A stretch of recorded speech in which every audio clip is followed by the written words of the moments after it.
देखो हमने Bohr atomic model तो कर लिया ना। बोहर एटॉमिक मॉडल के बाद एक और चीज होती है, जैसे कुछ हाइपोथेटिकल एटॉमिक मॉडल्स होते हैं।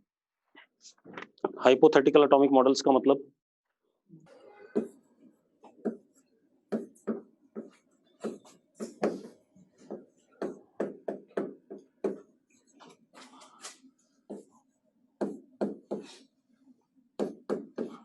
हाइपोथेटिकल एटॉमिक मॉडल्स, ठीक है। हाइपोथेटिकल एटॉमिक मॉडल में क्या होता है, हमारे पास जैसे कोई न्यूक्लियस है,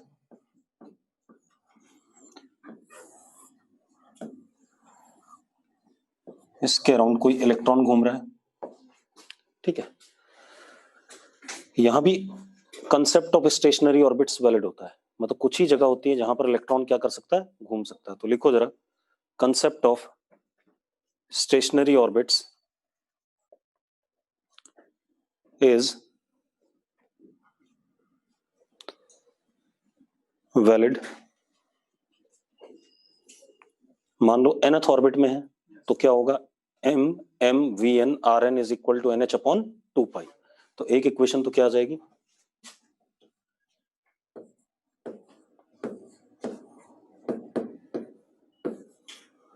ये तो होनी है। दूसरा क्या खेल होता है, दूसरा जो पोटेंशियल एनर्जी होती है इस सिस्टम की, न्यूक्लियस प्लस इलेक्ट्रॉन के सिस्टम की, वो हमें गिवन होती है। UN is known to us, ये गिवन है भाई, ठीक है। अभी तक हमने जो पोटेंशियल एनर्जी पढ़ी थी वो पढ़ी थी -kZe²/Rn, याद है, -kZe²/Rn, where Ze was charge of nucleus and E was charge of what, electron, और उनके बीच में सेपरेशन क्या होता था, Rn। अब उस तरीके से नहीं है, पोटेंशियल एनर्जी हमें गिवन है UN, ठीक है। अगर पोटेंशियल एनर्जी गिवन है तो जो फोर्स होगा Fn, दैट इज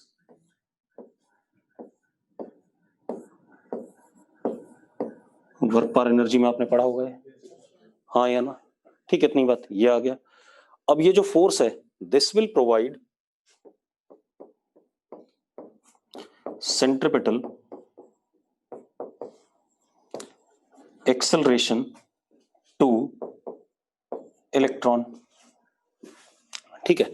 तो दूसरी इक्वेशन क्या आएगी, mod of DUN/DRN is equal to mVn²/Rn, ये आएगा, ठीक है। इतनी बात क्लियर है, ये दो इक्वेशन आ गई। अब इन दो इक्वेशन से हम पहले क्या निकालेंगे, स्टेशनरी ऑर्बिट्स का रेडियस, स्टेशनरी ऑर्बिट्स में इलेक्ट्रॉन की वेलोसिटी, ठीक है। इतनी बात, ओमेगा, जो कुछ निकालना वो निकल आएगा आगे, ठीक है। नोट करो इसे। अब जरा एक सवाल कर लें इस पे, हो गया। अब देखो जरा क्वेश्चन क्या दे रखा है हमें,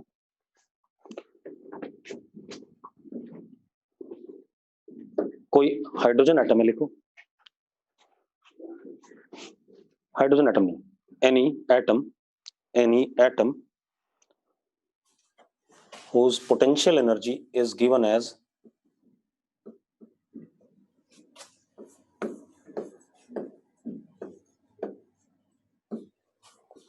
-p log Rn, where p is some positive constant, ठीक है। p क्या है, कोई कांस्टेंट है।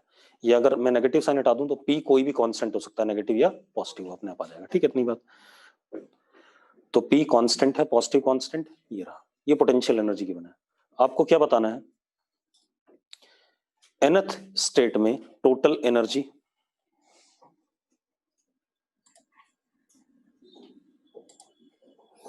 nth स्टेट में total energy.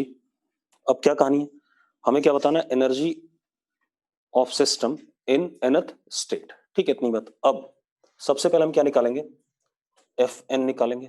Fn is derivative of this, हाँ या ना, -DUN/DRN, यही होता है कि नहीं होता है।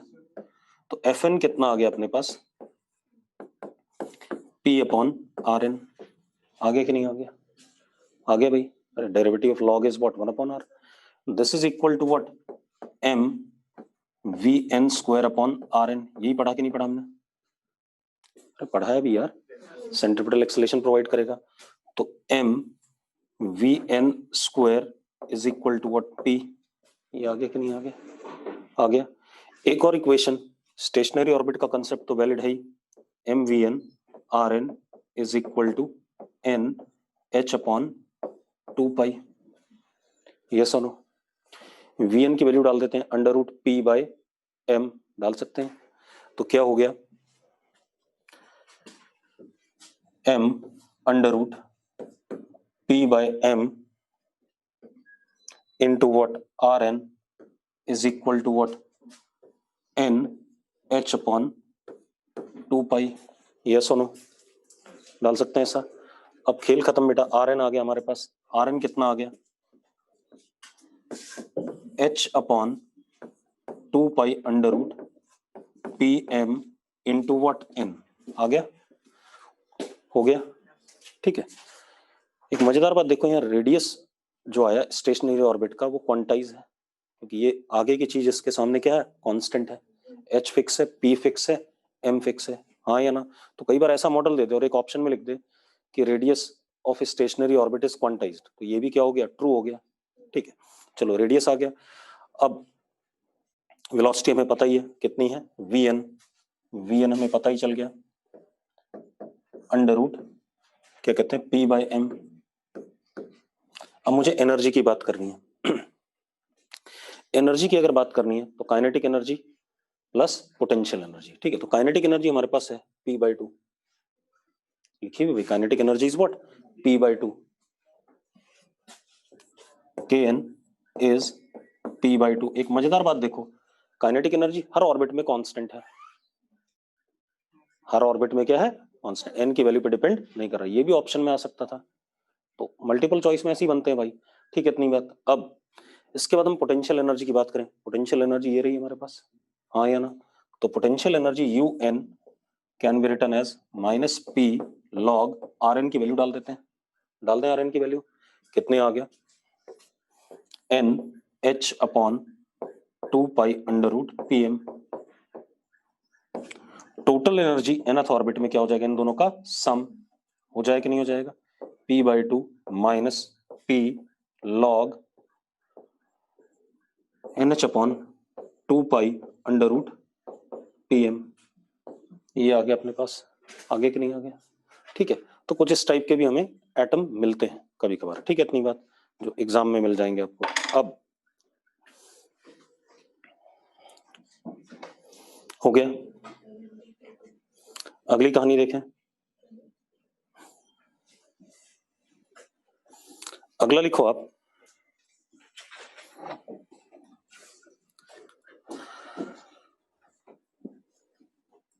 अगला लिखो.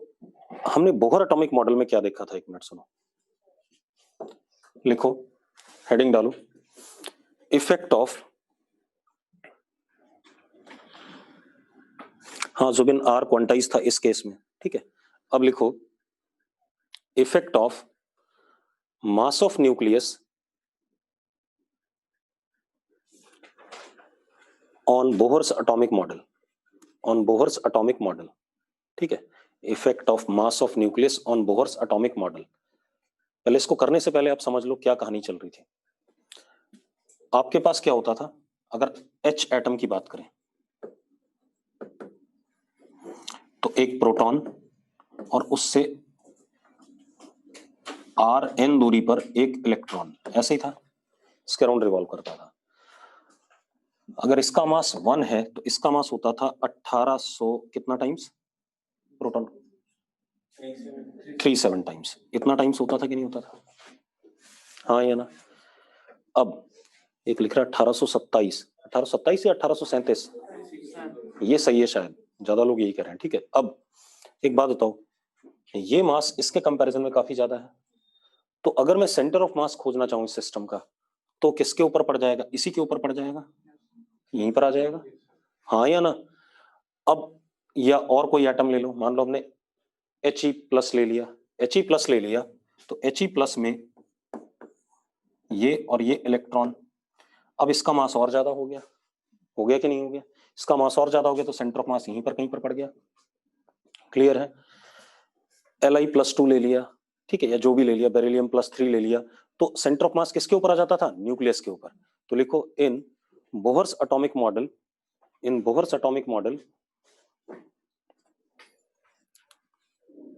since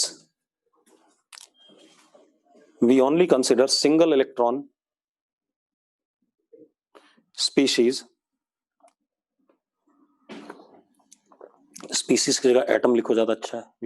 we only consider single electron atom. In that case, center of mass of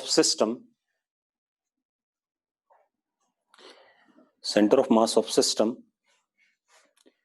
nearly appears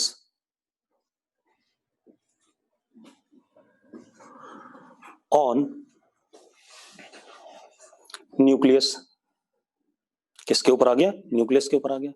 Therefore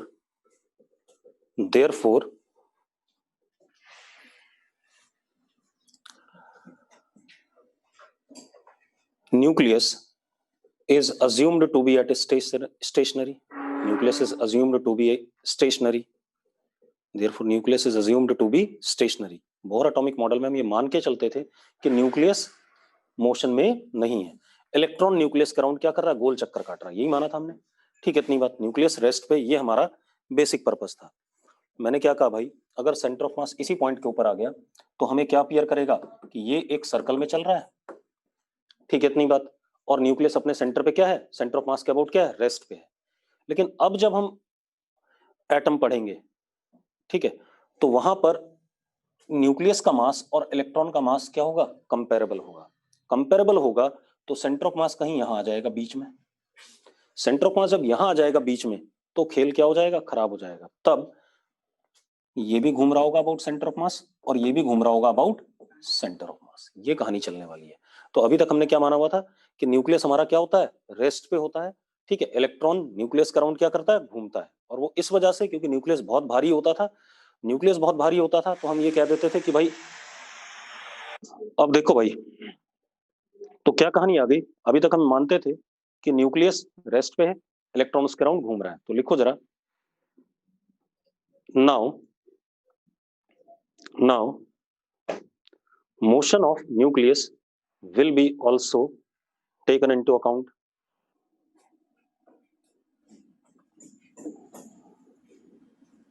इसीलिए जब मैं आपसे फॉर्मूले लिखवा रहा था ना, तो मास ऑफ इलेक्ट्रॉन क्या करवा रहा था? मैं साइड में करवा रहा था। ठीक है, जानबूझ के। अब now mass of nucleus is also taken into account. ठीक है, इतनी बात। अब क्या होगा जरा देखो, एक मिनट।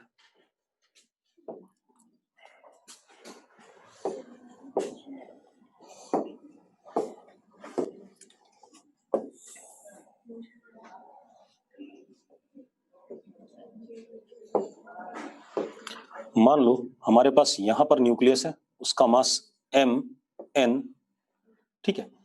यहां पर इलेक्ट्रॉन है, उसका मास m(e), ठीक है। अब भाई मैंने ऐसा एटम ही नहीं लिया पराग जिसमें मास न्यूक्लियस का बहुत ज्यादा हो कंपैरिजन टू व्हाट? इलेक्ट्रॉन। ठीक है, मैं कैसा एटम ले लेता हूं? मैं तुझे एक एग्जांपल बताता हूं। प्रोटॉन या पॉजिट्रॉन एंड इलेक्ट्रॉन। अब अगर मैं पॉजिट्रॉन और इलेक्ट्रॉन लेता हूं, पॉजिट्रॉन क्या हो गया? न्यूक्लियस।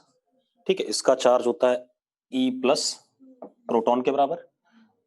इलेक्ट्रॉन हो गया इलेक्ट्रॉन, इसका मास E-, और इसका मास इलेक्ट्रॉन के ही बराबर, और इसका मास तो इलेक्ट्रॉन के बराबर था ही। ठीक है, H एटम ना लेकर के मैंने ऐसा ले लिया। तो एक बात बता, अब इन दोनों में मास बराबर है तो सेंटर ऑफ मास कहां जाएगा? बीच में आ जाएगा। आ जाएगा कि नहीं आ जाएगा? तो मैं ऐसे एटम की बात कर रहा हूं जिसमें मास ऑफ न्यूक्लियस और इलेक्ट्रॉन क्या है? एक दूसरे के कंपेरेबल है। ठीक है, अब मान लेते हैं ये हमारे पास इलेक्ट्रॉन की दूरी है न्यूक्लियस से इस इंस्टेंट पे कितनी है? Rn, nth ऑर्बिट है मान लेते हैं। ठीक है, और सेंटर ऑफ मास यहां आ गया, हमने कैलकुलेट करा, सेंटर ऑफ मास यहां आ गया, this is R of nucleus and this is R of electron. ठीक है, दोनों निकल आएंगे, अभी निकालता हूं। एक तो क्या हो जाएगा, R N plus R E is equal to, मैं निकाल भी देता हूं,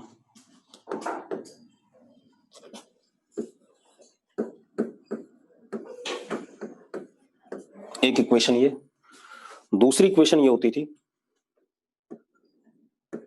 M N R N is equal to M E into R E. होता है कि नहीं होता है, सेंटर ऑफ मास के अबाउट यही रिलेशन आता है कि नहीं आता है? तो अगर ऐसा रिलेशन आता है तो अब आप मजेदार बात देखो, मैं आर कैपिटल एन और आर ई दोनों निकाल सकता हूं, इन दोनों इक्वेशन से निकाल देता हूं।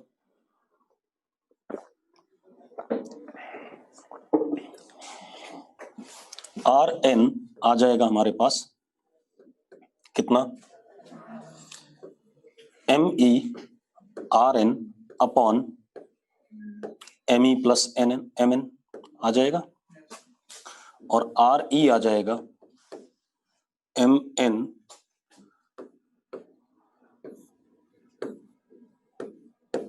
सॉरी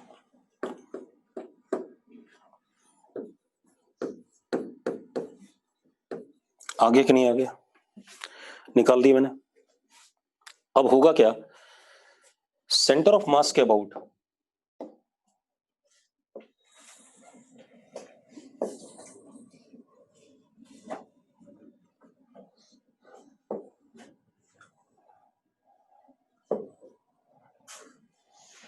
ये भी घूम रहा होगा, घूम रहा होगा कि नहीं घूम रहा होगा, और सेंटर ऑफ मास के अबाउट ये वाला भी घूम रहा होगा।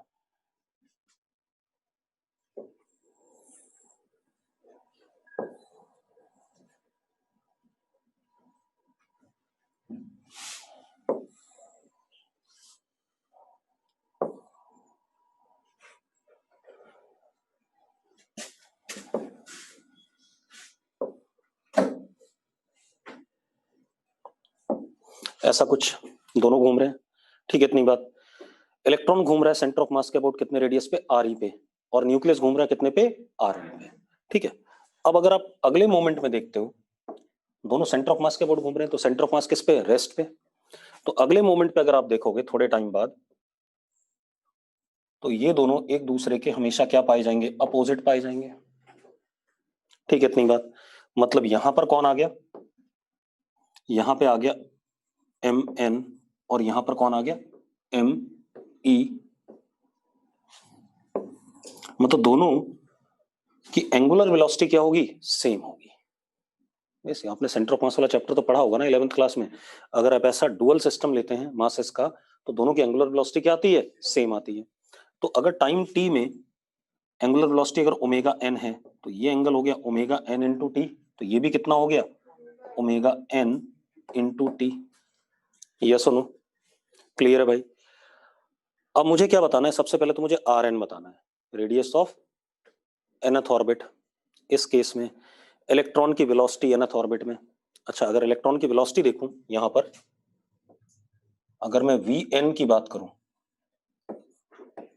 तो V N will be omega N into what, R ई।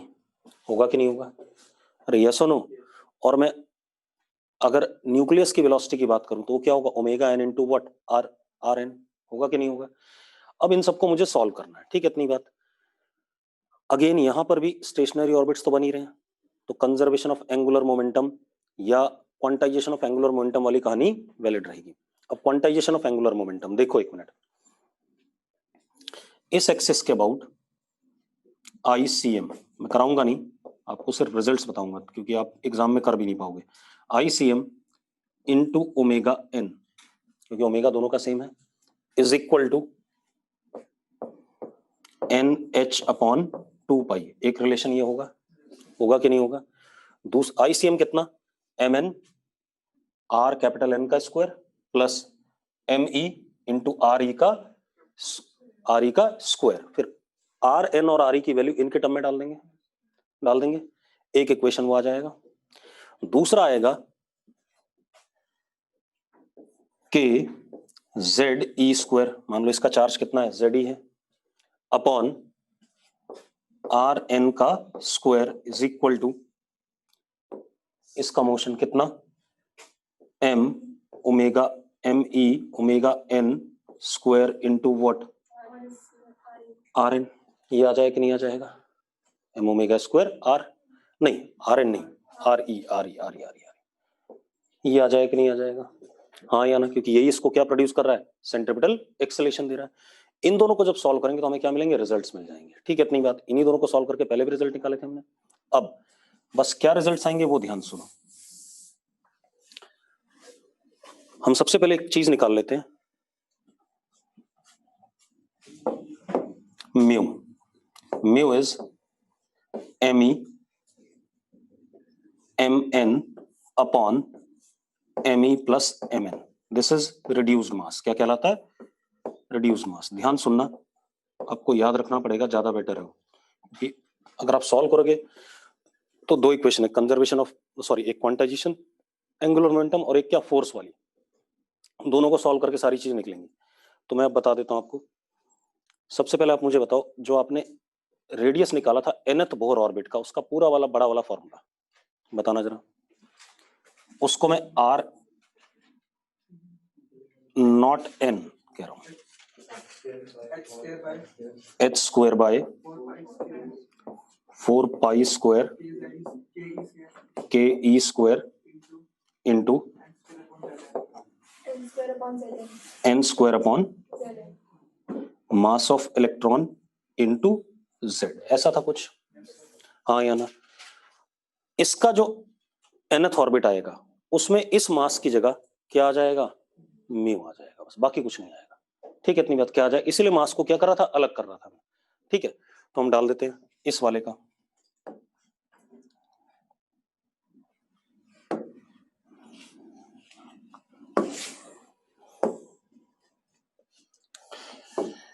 देखो, R N is equal to, ध्यान सुनना, H square upon 4 pi square K E square into N square upon mu into Z. अगर मैं दोनों को डिवाइड कर दूं, मैं उसी के साथ रिलेट कर दूंगा, कोई दिक्कत नहीं। अगर मैं दोनों को डिवाइड कर दूं तो क्या होता है?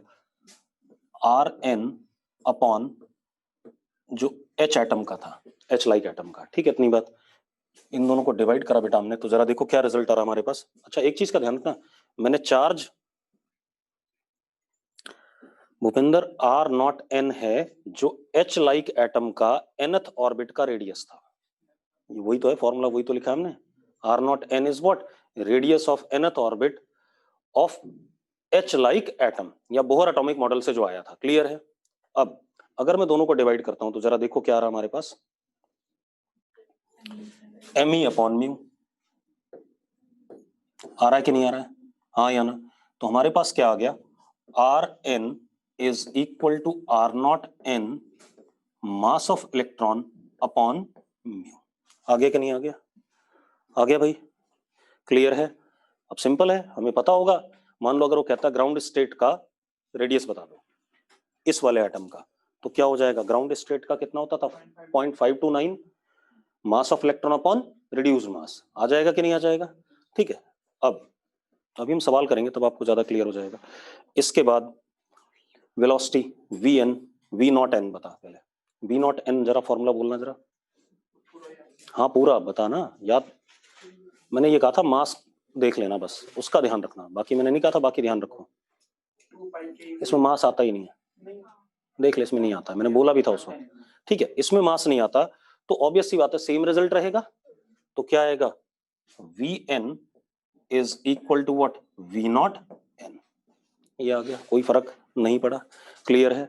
अब एनर्जी पे आ जाए। ई नॉट एन जरा बताना, बड़ा वाला फॉर्मूला ई नॉट एन का, माइनस के जेड ई स्क्वायर अपॉन, अरे ढक्कन आदमी, बड़ा वाला बोला है मैंने, रुक जा, माइनस 2 पाई स्क्वायर के स्क्वायर ई की पावर 4 एच स्क्वायर इंटू नीचे एम साइड में लिखेंगे Z square by M into N square, ऐसा था कुछ। एम ऊपर तो पहले क्यों नहीं बोला?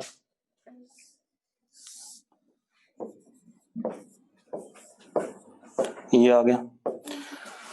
अब अगर मैं ई एन लिखता हूं तो क्या आ जाएगा, यहां क्या आ जाएगा, म्यू आ जाएगा। तो कितना आ गया, E N is equal to -2 pi के स्क्वायर ई की power 4 mu Z square upon N square upon H square, ऐसा था कि नहीं था? अगर दोनों को डिवाइड कर दूं, मैं दोनों को डिवाइड करता हूं बेटा, तो क्या आता है, E N is equal to E not N mu upon M E. आपको रिजल्ट ये वाला ध्यान रखना है, 1 2 3, बाकी में भी ऐसी आएगा, जहां जहां मास है सब में ऐसी खेल चलेगा, ठीक है, इतनी बात। ओमेगा एन में, एफ एन में, करंट में, सब में आएगा, ठीक है। अच्छा एक और चीज, रेडबर्ग कांस्टेंट, वहां देखो जरा,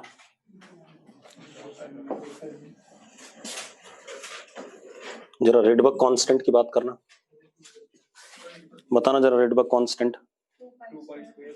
एक minute, R is equal to 2 pi square, मैंने कहा था रेडबर्ग कांस्टेंट अलग अलग एटम के लिए अलग अलग हो जाता है, इसीलिए कहा था मैंने कि यहां पर खेल 2 पाई स्क्वायर के स्क्वायर ई की power 4 M E upon C H cube. तो अब जो आर डैश आएगा नया वाला, आर डैश कितना आ जाएगा, आर डैश आ जाएगा R mu upon M E. हाँ या ना, बदल गया कि नहीं बदल गया? ठीक है, ये कहानी रखनी है आपने, बात समझ में आ रही है? ठीक है, अब जरा हम कुछ क्वेश्चन कर लें, हमने क्वेश्चन नहीं करे अभी तक ना, ना इसके ना बोहर के, कहीं हमने सवाल नहीं करे, अब करते हैं जरा, उसके बाद कोलिजन पे आते हैं। मान लो हमारे पास कोई एटम है,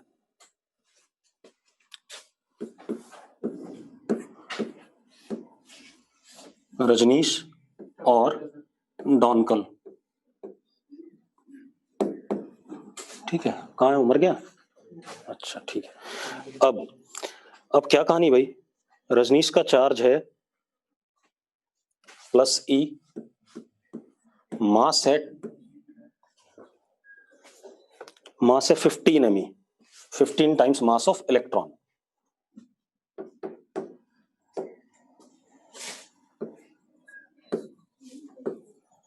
एंड डॉनकल का क्या खेल है, चार्ज कितना -e और मास इसका 10 me, ये आ गया भाई, ठीक है, इतनी बात।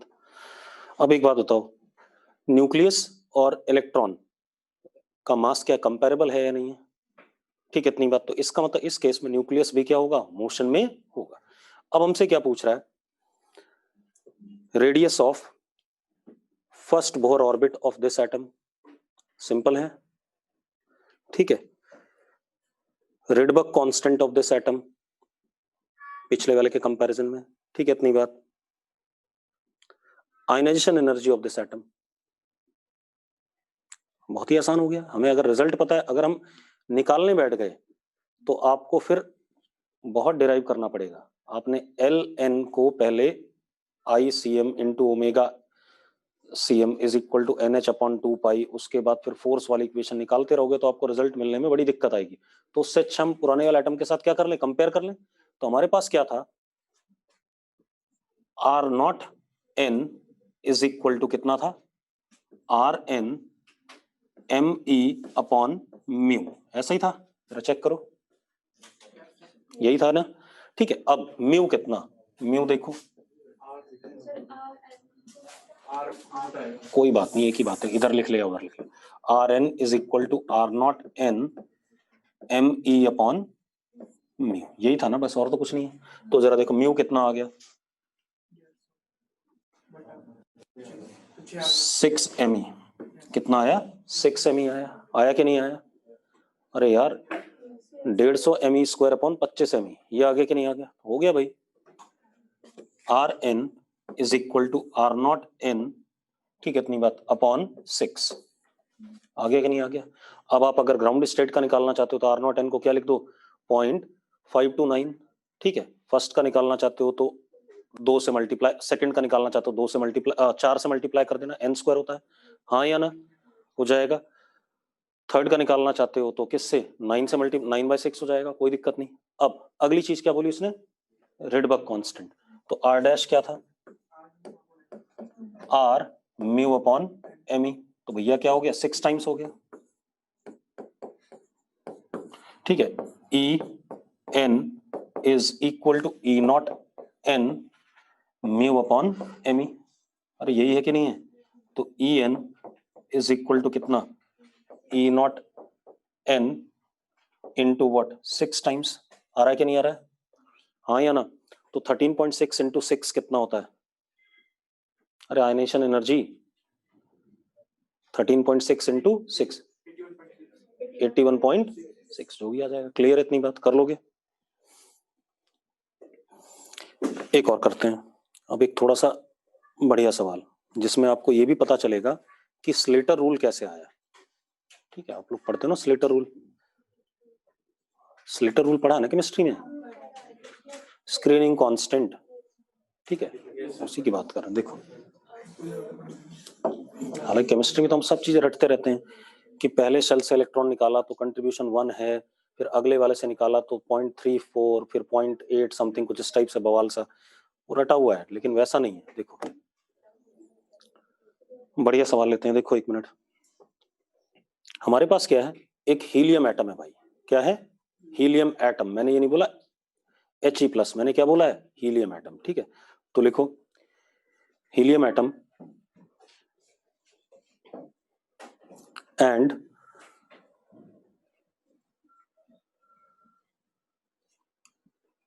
Bohr's atomic model is valid. मतलब बोहर्स एटॉमिक मॉडल वैलिड होने के लिए क्या मतलब हुआ कि स्टेशनरी ऑर्बिट का कंसेप्ट भी है, ठीक है, क्वांटाइजेशन ऑफ एंगुलर मोमेंटम, ये सारी बातें हैं। ठीक है, Bohr atomic model is valid, और क्योंकि हीलियम एटम है तो 2 इलेक्ट्रॉन होंगे, तो उसने एक चीज बोल दी कि दोनों इलेक्ट्रॉन्स हमेशा डायमेट्रिकली अपोजिट होंगे एक दूसरे के। मतलब भाई एक बात बताओ, अगर ये सर्कल है, ये न्यूक्लियस है, तो एक इलेक्ट्रॉन यहाँ एक यहाँ, ऐसा नहीं कह रहा है, वो कह रहा है अगर ये यहाँ है तो दूसरा वाला हमेशा इसके क्या होगा, अपोजिट होगा। तो लिखो जरा, लिखो and both electrons of atom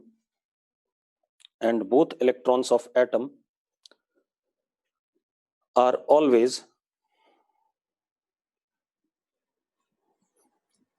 diametrically opposite to each other।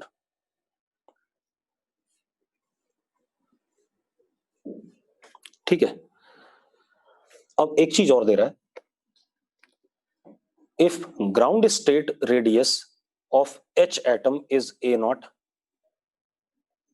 ground state radius of H atom is A0 and ground state energy of H atom is E0।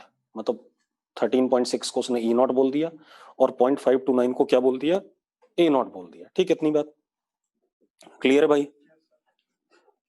तो उसने क्या बोला कि H एटम का ग्राउंड स्टेट रेडियस और उसकी ground state energy दे दी उसने। ठीक है, find radius of ground state of helium atom, radius of ground state of helium atom and energy of ground state of helium atom, energy of ground state of helium atom. चलो मैं करता हूं पहले,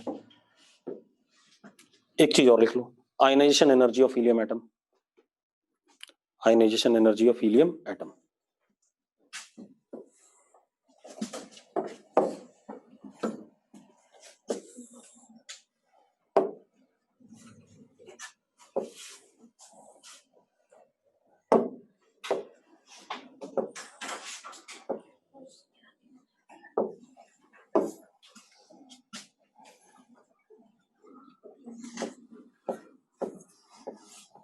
एक तो ये होगा या नहीं होगा, ठीक है, इतनी बात। दूसरा हमारे पास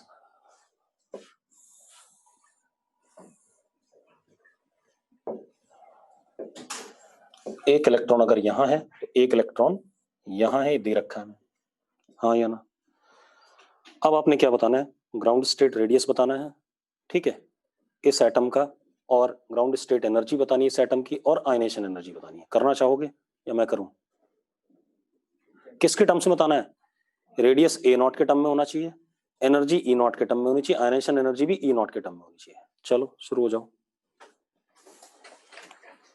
देखो जब भी आईआईटी सवाल देगा तो कुछ ऐसा ही देगा, नया सा कंसेप्ट उठाएगा, ये नहीं कि घिसे पिटे पे कि थर्ड से सेकंड आ गया, वेवलेंथ बता दो, ये सब कभी नहीं करेगा। चलो मैं बता देता हूँ, रुक जाओ। आप एक काम करो बेटा, दोनों हमेशा डायमेट्रिकली अपोजिट है, मतलब दोनों की स्पीड क्या है, सेम है, हाँ या ना? ठीक है, इसकी स्पीड अगर वी है ऐसे, तो इसकी भी ऐसे करके वी होगी या नहीं होगी? और इसको कह दिया हमने आर एन, बाद में एन को 1 डाल लेंगे बेटा, कोई दिक्कत तो नहीं है, बाद में एन को 1 डाल लेंगे, कोई इशू नहीं इसमें, ठीक है। अब रूपाली ने आंसर बोला 4a/7। रूपाली अगर तूने डिराइव कराया ना तो मुझे व्हाट्सएप कर दे अभी तुरंत, क्योंकि पिछले साल भी कराया था, तो हो सकता है आंसर याद हो। आंसर याद करके मैं हीलियम की जगह लिथियम ले लूंगा, तब क्या करेंगे? और लिथियम के तीन होते हैं ना, तीनों इलेक्ट्रॉन इक्विलेटरल ट्रायंगल के वर्टिसेस पे होंगे ऑर्बिट में, तब क्या करेंगे? तो हर चीज के लिए तैयार रहो भाई, ऐसा नहीं। अब क्या कहानी है, ये आ गया अपने पास। अब सबसे पहले तो एक चीज, क्वांटाइजेशन ऑफ एंगुलर मोमेंटम, तो हम इस इलेक्ट्रॉन का भी क्वांटाइज होगा, इसका भी क्वांटाइज होगा, होगा कि नहीं होगा? तो हम क्या करते हैं, किसी का भी क्वांटाइज लो, दोनों का ही क्वांटाइज है, m into V N into R N is equal to NH/2π। ये कहानी आ गई, कोई इशू है इसमें? कोई इशू नहीं है, ठीक है। दूसरा, इस पे जो नेट फोर्स लगेगा ऐसे, ठीक है, that will provide it what, centripetal acceleration, ठीक है। अब आप एक काम करो, जरा फोर्स देखो, ये तो अट्रैक्टिव लगाएगा और ये भाई रिपल्सिव लगाएगा, हाँ या ना?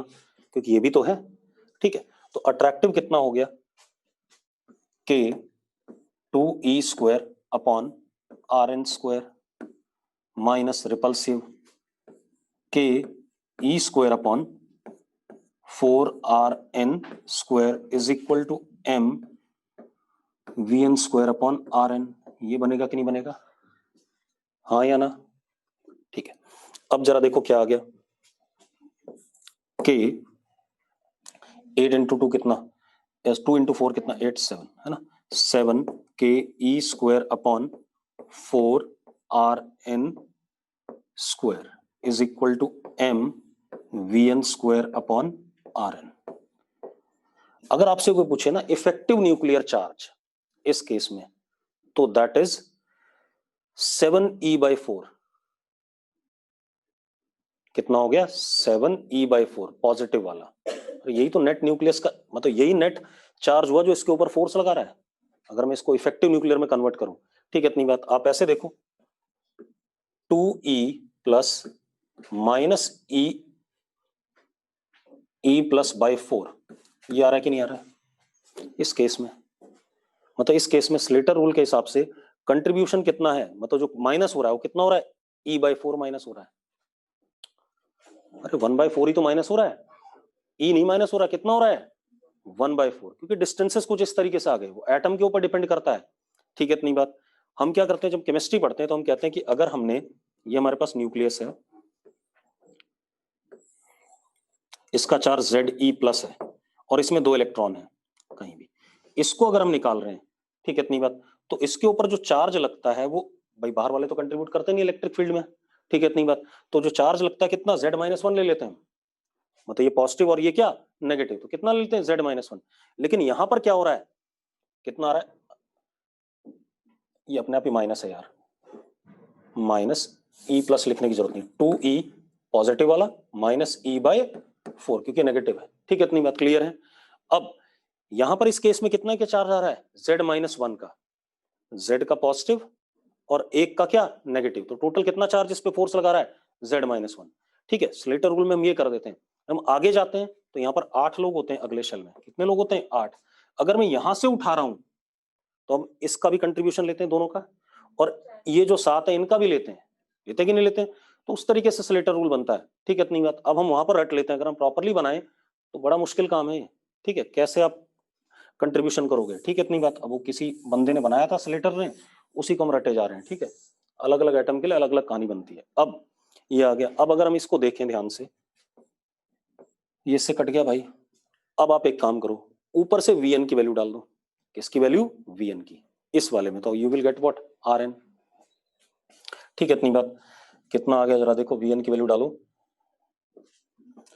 7k² by 4Rn is equal to m।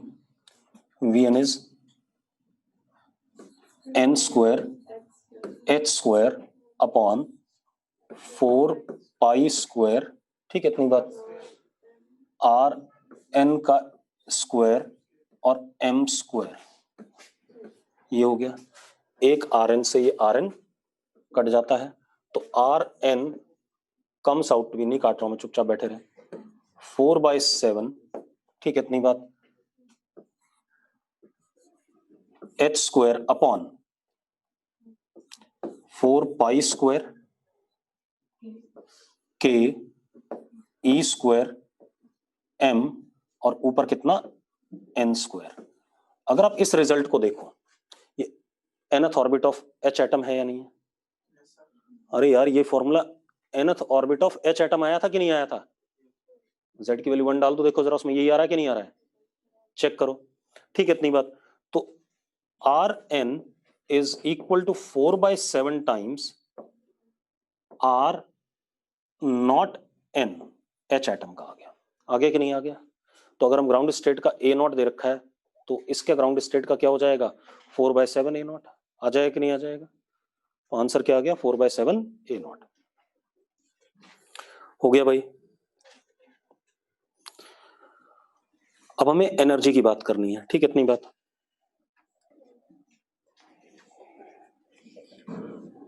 अच्छा, रूपाली ने सॉल्व करके दिया है भाई ना, पिछले साल की नहीं, इसी साल की है, चुपचाप बैठे रहे। ठीक है, उसके ऊपर भी उसने कर रखा है। ठीक है लड़की, सही करा है। अब देखो भाई, अब आ जाए हम एनर्जी पे, है ना। ये मिटा दें सब ड्रामा, Rn आ गया। चलो एनर्जी देखते हैं।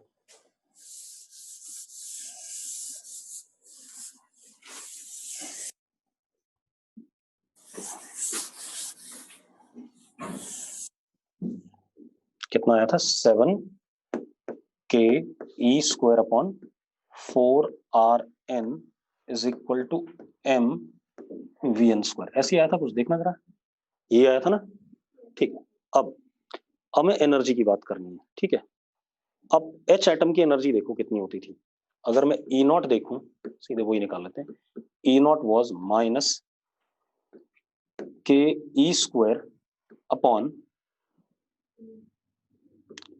2R01। ये होती थी कि नहीं होती थी, याद करो, काइनेटिक प्लस पोटेंशियल, और यही होता था, हाँ या ना। अब अगर हम यहां पर देखें काइनेटिक प्लस पोटेंशियल, ठीक है, इतनी बात। तो जरा देखो काइनेटिक कितनी है, 7/8 है ना।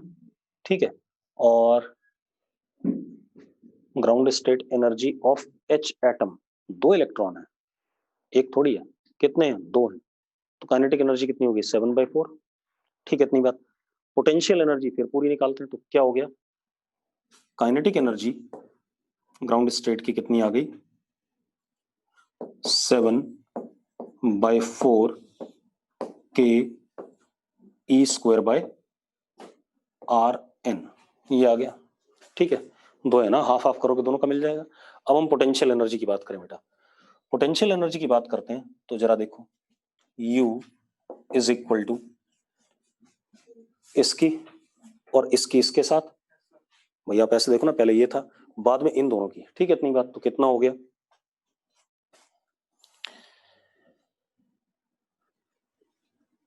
के 2e square upon RN negative,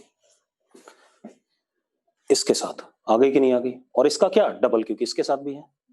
अरे यस सुनो, कितना आ गया, इंटू 2 प्लस के ई स्क्वायर बाय 2RN, ये आ गया कि नहीं आ गया। अब अगर आप एलसीएम लो तो देखो जरा कितना आ रहा है, नहीं 8, 2 से मल्टीप्लाई 8 -7, कितना आ रहा है, तो u इज इक्वल टू -7 के ई स्क्वायर अपॉन 2RN, ये आ रहा कि नहीं आ रहा, आना भी ऐसे ही चाहिए था। पोटेंशियल एनर्जी हमेशा काइनेटिक का क्या होता था, डबल होता था, अगर आप याद करो, याद है, ठीक है, इतनी बात। अब दोनों को ऐड कर दो, आपको टोटल एनर्जी मिल गई। तो total energy is how much, -7/4 के ई स्क्वायर अपॉन RN, हाँ या ना। अच्छा एक चीज बेटा, ये A नॉट था कि नहीं था, यहाँ A नॉट दे रखा था ना मैं, और RN कितना था अभी निकाला हमने, 4A0/7, RN कितना था 4A0/7, तो यहाँ 4A0/7 डाल दें, तो E is equal to 4A0/7, तो -49 अपॉन 16 के ई स्क्वायर अपॉन A0, हाँ या ना। अरे क्लियर है यार। अब आप एक काम करो, के ई स्क्वायर बाय 2A0 को क्या डाल सकते हो, E0 डाल सकते हो, तो कितना आ गया, E is equal to what, 49/8 E0, आ गया कि नहीं आ गया, 49/8 E0 आ गया ये भी, ठीक है। तो ये दो आंसर आ गए हमारे पास। तो इस टाइप का ही सवाल मिलता है भाई, आप कभी ये मत सोचना कि हमें सीधा साधा सवाल मिलेगा, मेडिकल में तो सीधा ही मिलेगा, प्रॉब्लम ये है, ठीक है। एनर्जी वाला समझ नहीं आया, स्पेसिफिकली के शुड बी 7/8, कैसे आ रहा है 7/8 भाई, काइनेटिक एनर्जी यहां से आ गई, ये टोटल काइनेटिक एनर्जी हो गई, half mvn² plus half mvn² कितना हो गया, mvn², यही काइनेटिक एनर्जी हो गई, लिख दी। Potential energy, electrostatic potential energy, इसका इसके साथ पोटेंशियल एनर्जी, इसका इसके साथ और इसका इसके साथ, वो लिखा मैंने टोटल निकल करके, ये आ रहा, दोनों को ऐड करा, मुझे टोटल क्या मिल गई, कहाँ गया, टोटल एनर्जी मिल गई यहाँ पर। अब मैंने RN की वैल्यू क्या डाल दी, 4A0/7, आंसर आ गया मेरे पास। क्लियर है भाई। आयनेशन एनर्जी खुद निकालोगे भी, मैं आंसर बता देता हूं, ठीक है। Answer is 17/8 E0, 17/8 E0, clear है। अब एक और चीज, एक और गलती करते हैं हम केमिस्ट्री में, वो क्या करते हैं, बोहर एटॉमिक मॉडल में हमारे पास लिखो H एटम एट रेस्ट, यार कुछ बच्चे ना ग्रुप छोड़ के भाग जाते हैं फिर वापस आते रहते हैं। H atom at rest in n-1th excited state,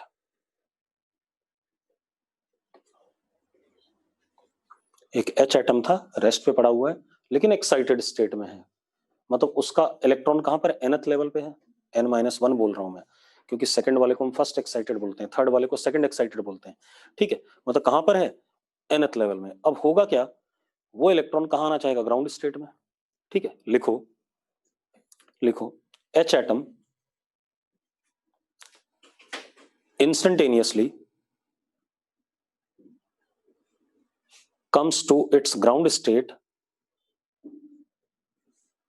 by emitting only single photon, ऐसा भी हो सकता था, कई फोटोन भी तो आ सकते थे, n से n-1 फिर n-2 ऐसे घूम घाम के भी आ सकता था। तो मैंने कहा इंस्टेंटेनियसली ग्राउंड स्टेट में आता है, कितने फोटोन एमिट करके, सिंगल फोटोन एमिट करके, ठीक है, इतनी बात। आपको एनर्जी ऑफ दैट फोटोन बतानी है, find energy of that photon. अब केमिस्ट्री वाले क्या गलती करते हैं मैं आपको बताऊं, वो लिखते हैं En-E1 is equal to hc/λ, ये लिखोगे, अरे nth से किस में आया, 1 में आया, तो आप क्या करते हो, En-E1 is equal to hc/λ, आपका आंसर आ गया, यही करोगे कि नहीं करोगे, यही तो आदत है आपकी, कि कोई अगर तीसरे से पहले में आया तो E3 - E1 is equal to hc/λ, गलत बात है भाई। देखो एक मिनट, आपके पास ये H एटम यहां रेस्ट पे था, ध्यान सुनना भाई, ऐसा नहीं है, ठीक है, H एटम एट रेस्ट। अगर फोटोन इधर की तरफ एमिट हुआ तो इस एटम के पास इधर की तरफ वेलोसिटी आएगी, मोमेंटम कंजर्वेशन। भाई फोटोन मोमेंटम लेके जा रहा है कि नहीं जा रहा है, पहले बताओ। तो इनिशियल मोमेंटम जीरो था, तो फाइनल भी क्या होना चाहिए, जीरो होना चाहिए, अनलेस एंड अनटिल आप फोटोन एटम को पकड़ के नहीं बैठे हो। मैंने ये तो नहीं कहा एटम कहीं फिक्स्ड है, मैंने कहा एच एटम एट रेस्ट, ठीक है, इतनी बात, फ्री था स्पेस में कहीं, ठीक है। तो अब खेल क्या है, अगर ये लेमडा वेवलेंथ का फोटोन जा रहा है, ठीक है, इतनी बात, तो जरा देखो इसका मोमेंटम कितना, h by lambda is equal to what, mass of h atom into velocity of h atom. यही है मोमेंटम कंजर्वेशन। ये आ गया कि नहीं आ गया भाई। अब एक बात बताओ, अब अगर मैं एनर्जी कंजर्वेशन लगा दूं, क्या लगा दूं, एनर्जी कंजर्वेशन, तो initial energy of system was En, ठीक है नहीं थी, पहले बताओ, ठीक है, इतनी बात। Final energy of atom is E1 plus, दो हिस्सों में गया, Hc by lambda plus half m into V square. ये आया कि नहीं आया, मतलब En माइनस E1 दो हिस्सों में गया, सिर्फ फोटोन, अगर आप यूज करते तो आप तो ये लिख रहे थे ना हमेशा, आपकी आदत क्या थी, आप इसको ये लिख देते कि नहीं लिख देते, लेकिन ये जो एनर्जी थी ये दो हिस्सों में गई, एक तो फोटोन भी लेके गया और एक क्या, एटम अपनी काइनेटिक एनर्जी भी लेके गया कुछ ना कुछ, ठीक है। तो इतना सा खेल है। अब एक चीज और हमें दे दिया गया क्वेश्चन में, V is much much less than what, C, ये दे रखा है, ठीक है, इतनी बात क्लियर है, कोई दिक्कत नहीं। अब En माइनस E1 मुझे क्या बताना बेटा, क्या बताना था, energy of photon, energy of photon ना, ठीक है, ये आ गया, is equal to Hc by lambda plus, आप एक काम करो, ऊपर m से मल्टीप्लाई करो, नीचे m से डिवाइड कर दो, कर सकते हैं कि नहीं कर सकते हैं, कर सकते हैं। mv can be written as what, h by lambda, तो क्या हो गया, half h square by lambda square mass of atom. कर सकता हूं कि नहीं कर सकता हूं, अरे निकम्मो कर सकता हूं। मैंने एक काम और करा, ऊपर c स्क्वायर करा, नीचे c स्क्वायर करा, ऐसे ही मजे ले रहा हूं, कोई दिक्कत नहीं, ठीक है, इतनी बात। अब मुझे तो सॉल्व करना है, मुझे आता है कैसे करना है, ठीक है। अब ये वैल्यू मुझे पता है, मुझे क्या निकालना है, Hc बाय लेमडा निकालना है, यही निकालना है ना। जरा देखो Hc बाय लेमडा का क्वाड्रेटिक बन गया है, बन गया कि नहीं बन गया। तो Hc बाय लेमडा को E लिख लेते हैं, एनर्जी ऑफ फोटोन EP, तो क्या हो गया जरा देखो, EP square upon 2 MC square plus EP minus, ये तो फिक्स वैल्यू होगी कुछ ना कुछ, En माइनस E1। अरे यार अगर 2 से 1 में आ रहा है तो 10.2 हो जाएगा ये, और तो कुछ नहीं है, हाँ या ना। अब ये क्या बन गया, क्वाड्रेटिक बन गया, सॉल्व दिस क्वाड्रेटिक, आपको EP आ जाएगा। EP कितना आएगा, EP is equal to minus B, that is -1 plus, क्योंकि नेगेटिव होती नहीं energy, plus under root B square that is 1 plus 4AC, तो 4 यानी कि ऊपर 2 En माइनस E1 अपॉन, यहां पर नीचे MC स्क्वायर अपॉन 2A मतलब 1 अपॉन MC स्क्वायर। ये आ गया कि नहीं आ गया, आ गया कि नहीं आ गया भाई, सिंपल सा खेल है, ठीक है। अब क्योंकि मैंने डाटा नहीं दिया, मैंने आपको जनरल सॉल्व कराया, अगर वो डाटा देगा तो थोड़ा सा क्या हो जाएगा, ये इजी सा हो जाएगा, बाकी तो कुछ नहीं, ठीक है भाई।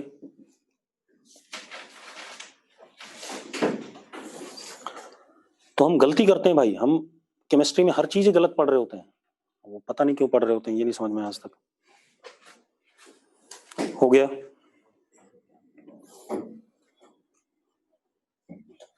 अब इसके बाद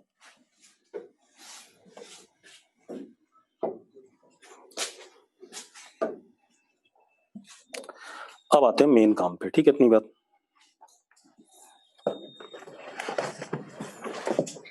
इसमें ऐसा भी हो सकता था H atom V not velocity से चल रहा होता, तो आप क्या करते, h by lambda minus M V is equal to what, M V not या माइनस जो भी करना होता, तब भी मोमेंटम कंजर्वेशन करना पड़ता, आपको ये ध्यान रखना, ठीक है इतनी बात।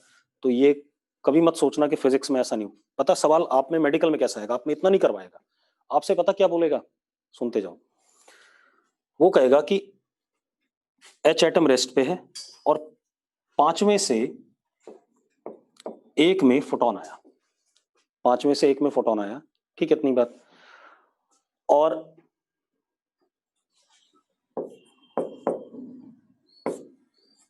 Lambda of photon is hc upon E5 minus E1। ये स्टेटमेंट करेक्ट है या गलत है? जो फोटोन की वेवलेंथ है वो hc upon E5 minus E1 आई, ये गलत है, इससे थोड़ी सी क्या आएगी, ज्यादा आएगी। क्यों? क्योंकि कुछ एनर्जी लेकर के कौन गया, एटम लेके गया, ठीक है इतनी बात। तो ये एनर्जी फोटोन की E5 माइनस E1 नहीं है, थोड़ी सी इससे क्या है, कम है। बस आप में ऐसे ऑब्जेक्टिव आएगा कि भाई लेमडा जो E5 माइनस E1 के क्रॉसपॉन्डिंग आ रहा है उससे क्या आने वाला है, बड़ा आने वाला है, यानी कि फोटोन की एनर्जी थोड़ी सी उससे क्या होगी, कम होगी। इस टाइप से सवाल पूछेगा, ठीक है। आप ये नहीं करवाएगा, ये करवाना होगा तो उसे किस में करवाएगा, एडवांस में करवा देगा, ठीक है इतनी बात। अब तो मेडिकल में भी सवाल बन सकता है और नॉन मेड में भी बन सकता है, लेकिन डिपेंड करता है कि कैसे पूछेगा। अब आते हैं लास्ट काम पे इस चैप्टर के, लिखो atomic collisions. Atomic collisions,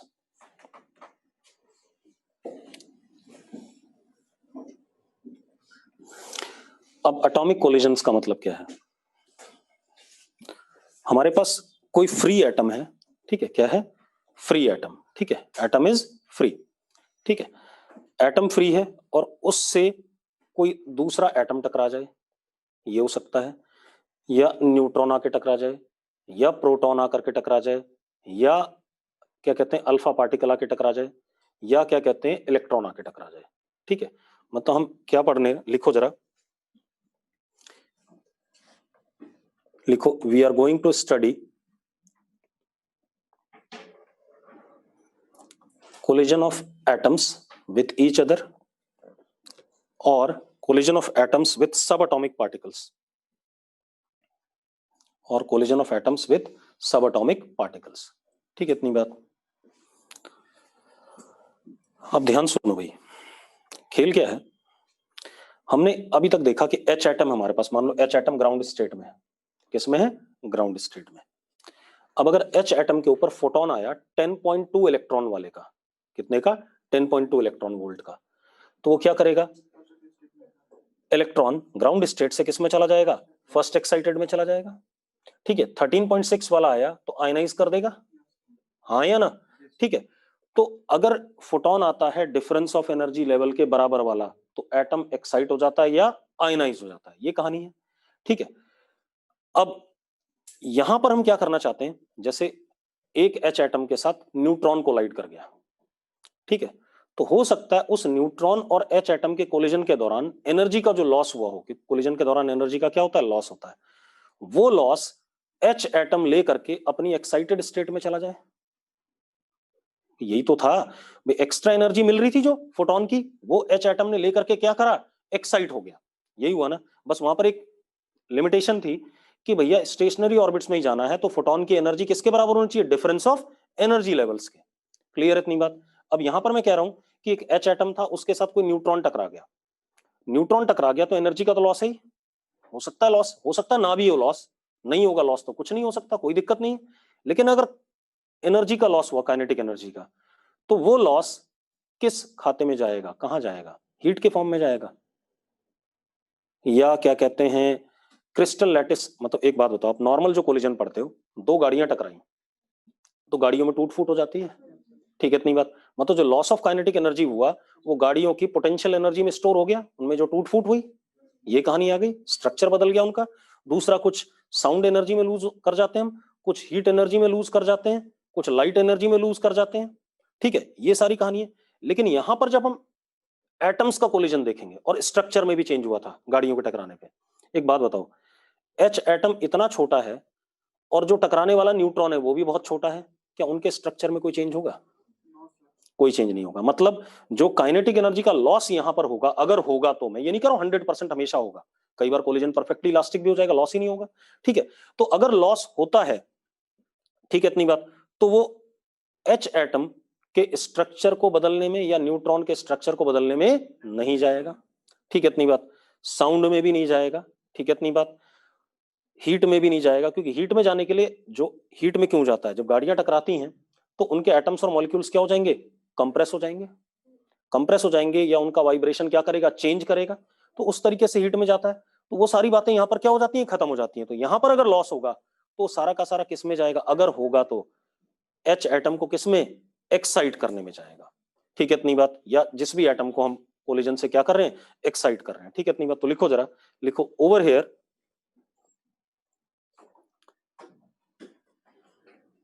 we will have atomic excitation by loss of energy during क्या कहते हैं? कोलिजन, ठीक है।